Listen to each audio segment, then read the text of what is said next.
नानी उता हेर कान्छीलाई लगाइदिनुहुन्छ टिका नानी उता हेर कान्छीले टिका लगाइदिनु हुँदैछ कान्छी त्यसले धरि कान्छी भन्छ पो त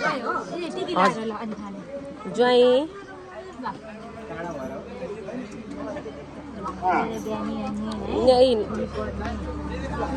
मम्मीले भनेको मान्ने ल सुन्ने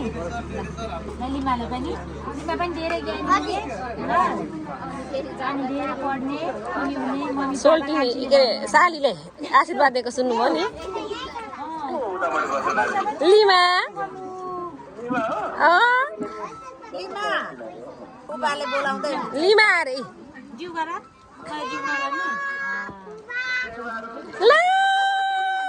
सेवारो बुबा अरे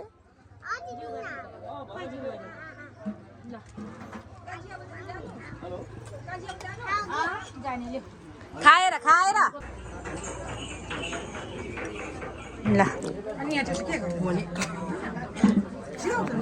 पैसा